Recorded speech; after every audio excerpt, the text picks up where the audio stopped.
So I had this thing, this Hen Hydrator from Tractor Supply, and somehow or the other the chickens managed to unscrew one of the bottoms of these things and take it off, so it wasn't working anymore. This is a close-up of that thing. Yeah, it's a little nipple thing. So what I'm going to try to do is drill some holes in this old bucket here.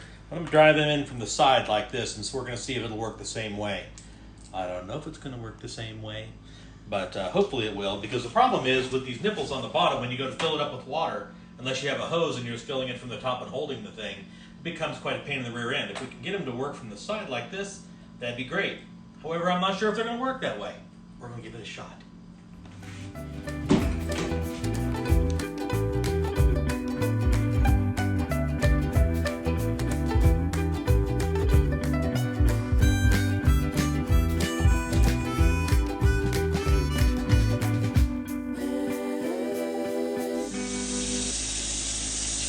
Okay. And go. All right, we're going to see if this works this way. If the horizontal nipple is a thing.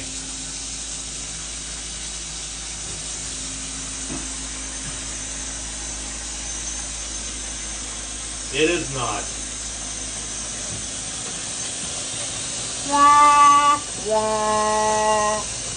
Well, we're going to have to mount it vertically in the next bucket. So you're just going to go buy another bucket? Yeah, I got plenty around here. Okay, well, so everyone knows the final verdict is... Whammy! No whammies.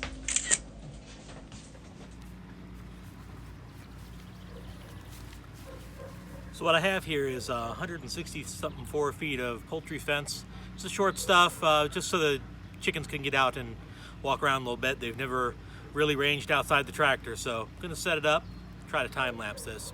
I may not even be in screen, but Brisket's gonna help me.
moving the chicken tractor. Made some modifications we'll show you here in a few minutes. The chicken tractor V1.0 as our V2.0, where we have the, we kind of brooded some chicks in that thing, so you can see it's got the metal roofing around the bottom, be a little more secure. And both of them have electric around the bottom. I don't know if you can see that down there or not, but it's been pretty good so far. Anyway, we made some modifications. This was our original meat chicken tractor. We now added a platform here that we're going to be using as a laying box, a little perch. This is the original feeder we've had in this thing. I don't know if we're going to move the other feeder over here, probably. So anyway, that's some of the mods we made. Yeah, I used some cheesy waterproof stain on everything. We'll just have to see how it all works. Anyway, put the chickens here tonight. Here's the chickens enjoying their new fenced-in area. They were somewhat timid at first to come out of their chicken tractor, but once they realized that they could do it with no problems, they seem to be really enjoying themselves. This gives them a little bit of a change in their diet. It allows them some exercise, and they can become a little bit more social. They seem to really enjoy being here, so as long as none of them start flying out, we should be all right. Midget. All right, now I want to remind everybody that the name of this project is Idiot Farmers. And so sometimes I'm going to do things that don't seem like a great idea even to me. So we have these chicks over here, and this was just actually a bunch of chicks that we got from farm eggs that a buddy of mine had. And sorry, I'm not the gimbal person here, so it's taking me a little while to figure out how to use this thing. See, these are just some farm chickens, and then there's a chicken from my mom and dad's house who'd been pecked really badly by a rooster there. And so this is the pen with all the Marans and a few young barred rock pullets, or barred rock roosters. And yeah, there is still 2 Cornish out here. And we are going to get these guys and let them intermingle today and just see what happens. I'm expecting mayhem. But the little guys, I think, are big enough now to kind of fend for themselves and run around and hopefully stay out of trouble. They show actually no idea how to get out of this thing. That hen, by the way, she lays about 4 eggs a week, which isn't too bad. She's a little older.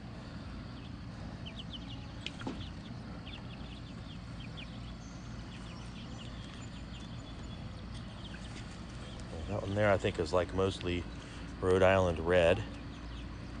Oh my goodness, I'm going to get seasick using this thing. Most of these chicks, again, these were eggs that we used to break in our incubator from a local farm. Most of these chicks are Easter egger and barred rock mixes, except for this little black one, which we have no idea what that is, because he doesn't actually have any black chickens. It's a small little thing. And I guess we'll find out if they fight or whatever.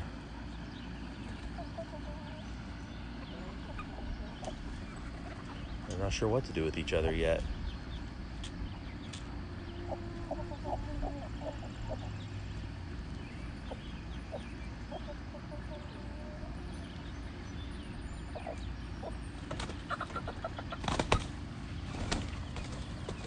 Ooh, she didn't like that, did she? This is a hen. And she's not having it.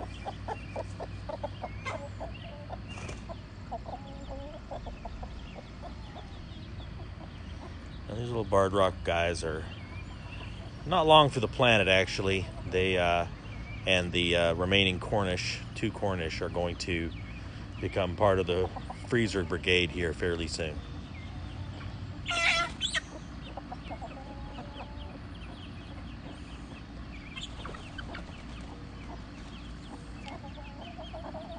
Well, hopefully they'll work it out. Getting a little braver. Coming out. This is not their mama, by the way. She was just a hen who we were rehabbing. She had all the skin picked off her head to the skull. And actually it's grown back. Her feathers haven't grown back, but her scalp grew back. And she's back laying eggs and whatnot. And who knows? These little barred rock guys are kind of buttholes. So I'm sure we'll have issues from them today. But they may be short-lived because, again, these are going to be freezer brigade guys pretty soon, and it's going to be sooner rather than later if they just can't get along with the flock. Although we'll probably keep one.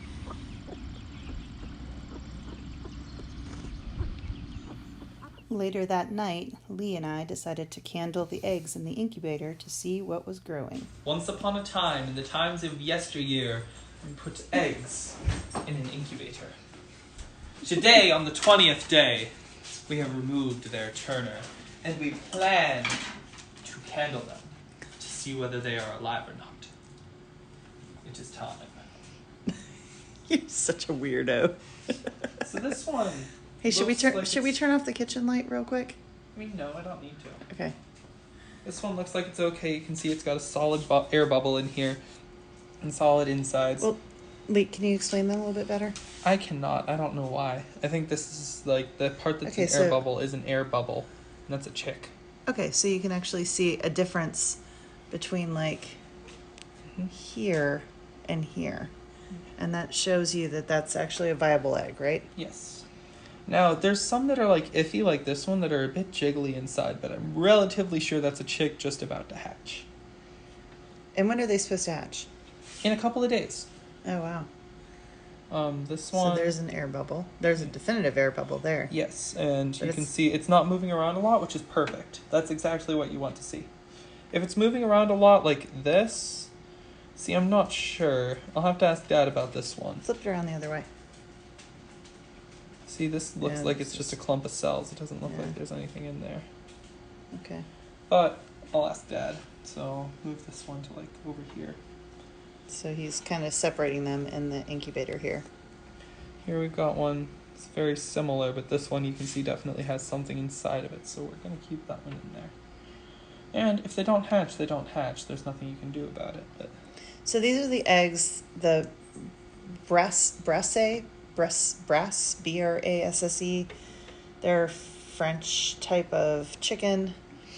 This That one's that one looks definitely good, yeah. good. They're a French type of chicken that is a meat chicken that grows a little slower than the Cornish cross chickens that we have. See this one, there's definitely an air bubble in there. Yeah. So And anyways, they grow a little slower than the Cornish cross chickens, but they also, that one looked really good before you put it right up on the light. If you move it out a little bit, you can really see a definitive line Oh, there. I can't. Oh, I can, but you're colorblind. But anyways, so these chickens they grow a little slower, but they're, There's the air bubble. they are, they don't get that drop thing that the Cornish crosses get. This one looks like it's just about to hatch. You can see something's actually inside of there. Oh yeah, look at that. That's pretty cool. Turn it towards me a little bit. Yeah, there's a little chicken right there. I don't know if that one's gonna hatch. Anyways, the Cornish crosses get that flop thing, which is a little bit disturbing. So we were hoping that the brass or brasse eggs, that the chickens that come from that will be a little bit less concerning That's good. in that way. It's So a good egg. So we're hoping that in the next day or two, it looks like, from what we've done here, that looks good too. You can see veins on the inside of the egg, which is always good. How many? Looks like only one or two out of this whole batch don't look viable. And And now, that's maybe. I'm gonna leave them in there Yeah. regardless. this is the second time that we've candled these eggs. The First first time we got rid of That's very 4 that were absolutely not viable. Because what happens is if you leave them in there when they are, They pop like the fireworks outside. yeah, people lighting on fireworks. If you leave them in there when they're not viable, they actually will rot. And these are actually in our dining room, and a rotten egg in your dining room, no matter if it's in an incubator or an egg carton is pretty From the look of nasty. these. You can smell it throughout the whole house. So They've all got an air bubble still, like very solid. Some of them are a little shaky, I'm not sure. But I'm gonna leave them in there for the time being. And so hopefully in the next couple of days, it probably won't be in this weekend's episode because I'll probably do that Sunday, and they probably won't hatch until Sunday evening or maybe Monday. But, oh, hello, brightness. But we will, when they start hatching, we will definitely videotape that, and that will be in the next episode of Idiot Farmers. Also, Oh, I don't know if hold you on. have Okay. gotten a chance to meet our cats. This is Oh. Nando. This is Nando the cat. He's not very good, and he doesn't like being picked up. So I'm gonna. His name is Fernando because we happen to have picked him up at 8 Pound on the weekend that we went and saw Mamma Mia live in Pittsburgh. So his name was Fernando. And then we have another cat named Chicken who Lee's going to find. Chicken. And Chicken the cat is named Chicken because there's a place here in West Virginia called Tractor Supply, and every year they have a deal called Chicken Stock. That's Charlie and the cat. Chicken Stock is a time where you can go to Tractor Supply and people who have chickens will trade them and have chicken trading. And we happen to have gotten Chicken at Chicken Stock. So This one is the one that likes being held. yes, Chicken is a good cat. Chicken is what, 6, 7 years old? 7, I think. 7? 8. And she sleeps with Lee every night, and she is Lee's baby cat. Yes. So just so you can meet all of the animals on the farm. And of course, there's Charlie. Charlie is bigger than Brisket now, which is concerning. And this is what happens when your chocolate lab blends into the couch. Next up, we spent most of the day on the 3rd and the morning of the 4th weeding the big garden.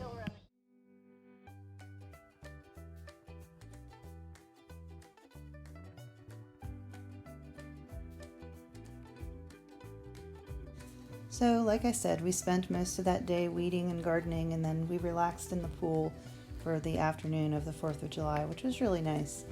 That afternoon, though, we found one of our Cornish crosses legs up in the chicken tractor. So we just went ahead and processed that chicken because he'd just been alive about an hour earlier when we checked on him. And so you'll see here, there's Phil with the chicken that he processed. And that kind of got us started on today processing chickens. If you like this video, we would appreciate if you give us a big thumbs up, like, and subscribe, and we'll see you next week on The Idiot Farmer. Thanks!